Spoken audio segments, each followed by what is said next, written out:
Magandang araw sa ating lahat.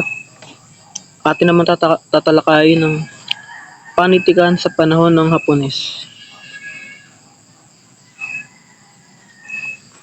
Kasaysayan sa panahon ng Hapones. Ika-8 ng Disyembre taong 1941, binomba ang Pearl Harbor at ang ilang bahagi ng Pilipinas. So, binomba ng mga Hapones yung Pearl Harbor at ilang bahagi ng Pilipinas pagkatapos ng ilang linggo noong Enero, ikalawa ng Enero, taong 1942. Kaya tuluyang nasakop ng mga Hapones ang Maynila.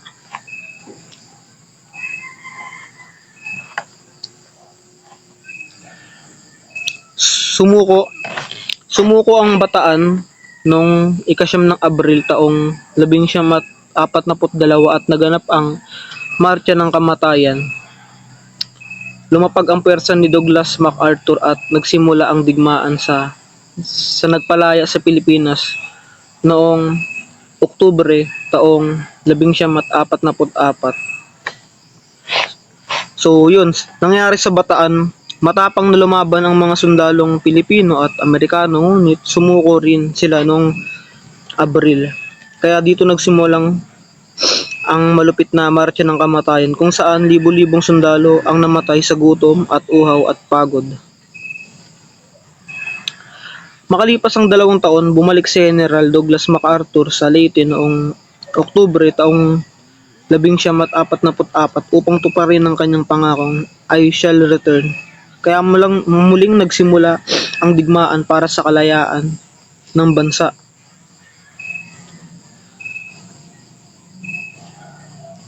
Binomba ang Manila ng Estados Unidos noong Pebrero taong 1945 at sumuko ang pwersa ni General Homna sa lalawigan, bulubundukin at nabigo sa tangkang pagtakas.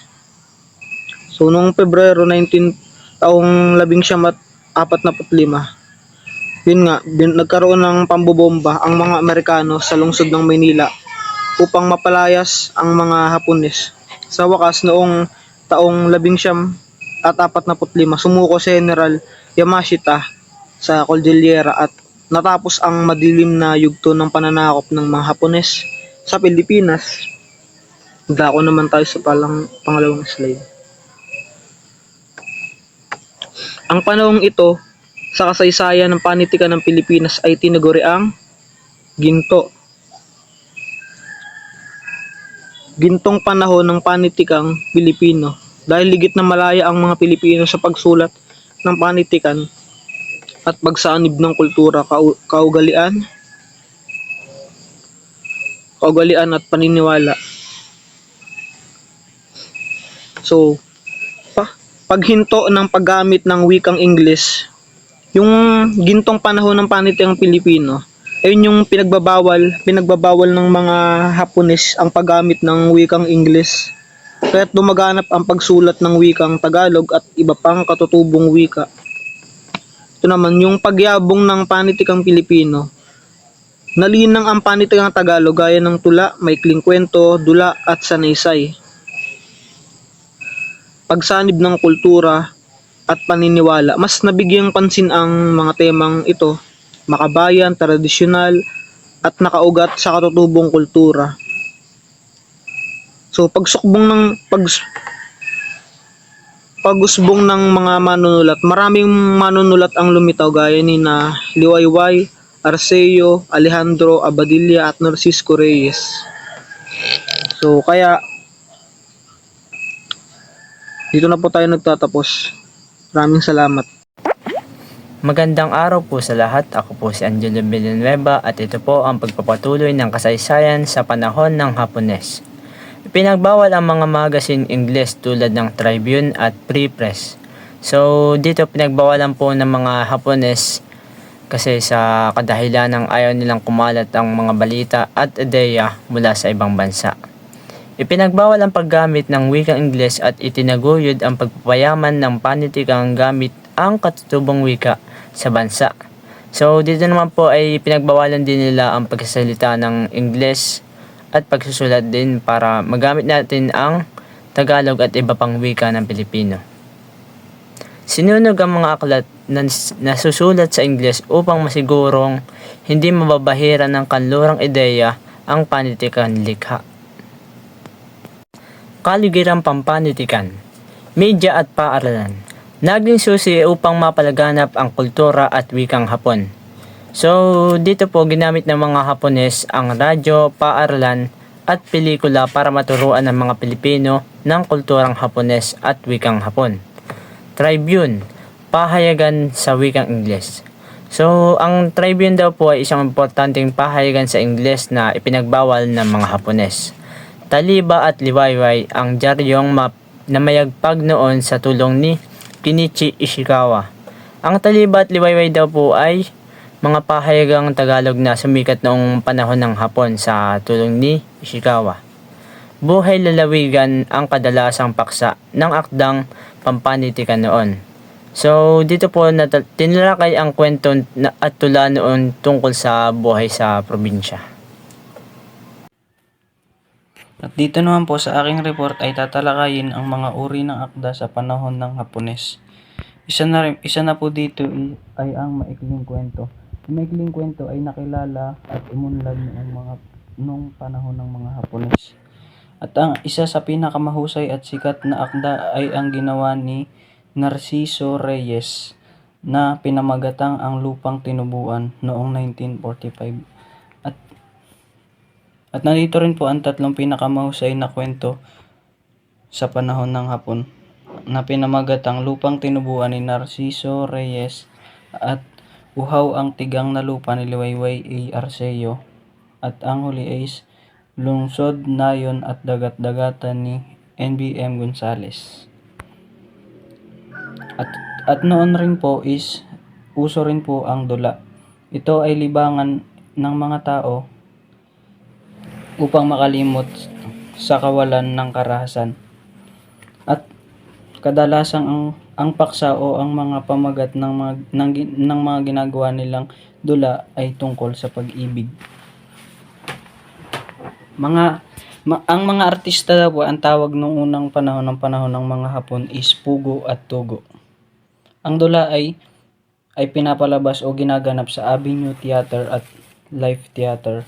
At nandito rin po ang tatlong mga dulang pinasa sa wikang Pilipino na pinamagatang Sino Ba Kayo ni Julian C. Balmaceda at Sa Pula sa Puti ni Francisco Rodrigo. Tanghuli po is 7 taon ni Fidel Sicam. Isang mapagpalang araw po sa ating lahat.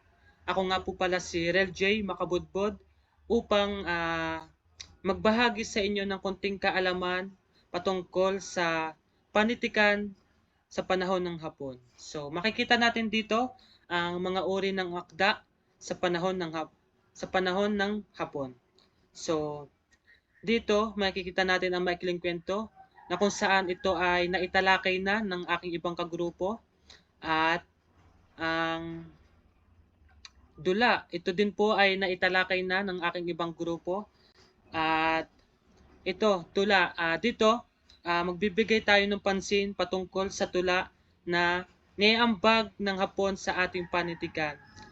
Dito makikita natin ang dalawang uri ng tula na kung saan ito ang ginamit or naiambag ng mga Hapon sa ating panitikan. Ito ay ang haiku at ang tanaga. Sabi dito, sa haiku, may 17 pantig, may 3 taludtod, matalinhaga at masining ang pagpapahayag. Tulang may malayang taludtod na kinagigiliwan ng mga Hapones. Sa tanaga naman po, may 7 pantig bawat taludtod, may 4 na taludtod, may sukat at tugma. Dito, makikita po natin ang pagkakaiba ng dalawa sa pantig, sa taludtod at sa estilo ng pagsulat. Kung mapapansin po natin ng haiku ay may malayang bilang ng pantig sa bawat tuludtod, at sa tanaga naman po ay may mahigpit na bilang ng pantig at tugma. So, magbibigay po ako ng mga ilang example. Ito po ay sa haiku, ang manunulat. Di lang makatas tinta, ipinamalas makatay malunas. Sa tutubi naman po, sa haiku ay hila mo'y tabak, ang bulaklak nanginig sa paglapit mo. Pangarap naman po sa haiku, guro'y kapisan, paglawig ng kaisipan, pinto'y nabuksan. Sa tanaga naman po at patungkol sa pera, sa isang kisap mata, gintong hawak ni ina, na wala nang makita, magagarang dalaga. Sa pagkabigo naman po, ang mataamis na salita, pait ang ibinunga, binatang sumisinta, lungkot ang nadarama. Patungkol naman po sa edukasyon, gintong alay ni ina, armas na dala-dala, ng binatang ulila, pangarap ay nagbunga. So ito yung mga ilang example na ilang naihayag or nailimbag ng mga sa panahon ng Hapones na naitulong sa ating panitikan. Ito ay, ang example dito ay ang manulat, tutubi, pangarap. Ito po ay isulat sa pamamagitan po ng haiku, at sa tanaga naman po ay pera, pagkabigo, edukasyon. So, yun lang po. I hope na may natutunan po tayo sa aking maikling ibinahagi sa inyo patungkol sa panitikan sa panahon ng Hapon at sa mga uri ng panitikan na naisulat nila at na iambag nila sa ating panitikan. Yun lang po at maraming salamat.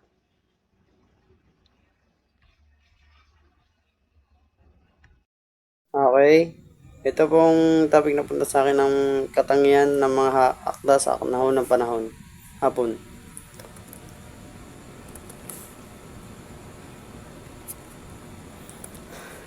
Ang mga hapon ay ang tema ng panitika sa panahon ng mga hapon. Sumisentro sa buhay, lalawigan o pagsasaka, pangisda, ang kabuhayan ng sa panahon ng hapon. Ito may madas na pinagkakakitaan nila. At ugali ng mga hapon ang magiging tapat sa kanilang bansa at pagkakataon ng dangal sa sarili at bansa. Kung mas naging disiplinado po sila kaysa sa mga ibang lugar po. Kaya mas sila, mas parang umaasenso sa larangan ng ibang bagay. Ito ba yung mga katayan ng mga kata sa panahon ng hapon? Ang pagtimpi ang pagpapahing ng mga paksa, nagsasalsay ng madulang pangyayari, walang balangkas ang kwento, ang paksa ay nauungko sa iba-ibang karanasan ng mga buhay ng tao. Magamit ng payak na pangusap kaya madaling maunawaan. Yung mga pahing na mapagtimpi or hindi lang masyadong minumuklat ang yung mga exciting part. Ang salaysay nila isang parang madulang pangyayari. May pagkakasunod-sunod siya. Hindi pa yung maraming sinasabi yung kwento nila. Kumbaga, direct to the point lang pero hindi lang masyadong binamadali. Yung mga madalas naging paksa nila ay ungkol sa buhay ng tao or karanasan. Magamit lang sila ng mga simpleng salita na madaling mauunawa ng mambabasa. Ang nobela ay hindi maunlad sa panahon dahil sa kulangan ng papel. Ito ay naglarawan ng natathalang dula-tula, sanaysay at maikling kwento ng damdaming makabayan. Mga nobela, Tatlong Maria na Jose Esperanza Cruz, Pamela na Adrian Ladico, Mga nang silangan sa Lundon ng Pangarap ni Gervasio Santiago.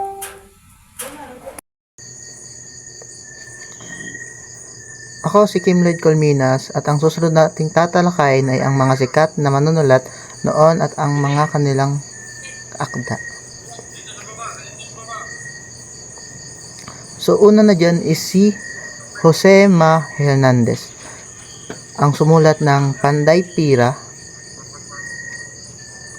Francisco Rodrigo, ang sumulat sa Pula sa Puti. At ang pangatlo ay si Cloc Dualdo del Mundo na ang sumulat ng Bulaga. Ang pang-apat ay si N.B.M. Gonzales, ang sumulat ng Sino Ba Kayo? Dahil sa anak, higanti ng patay, lunsod, nayon at dagat at dagatan. At ang panglima ay si Narciso Reyes, ang sumulat ng Tinubuang Lupa.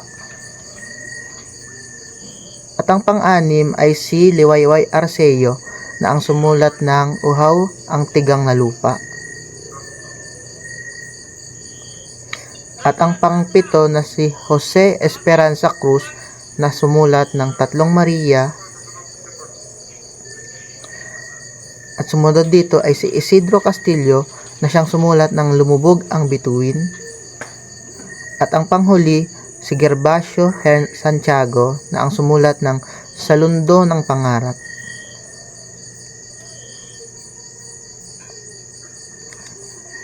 Ayun lang at maraming salamat.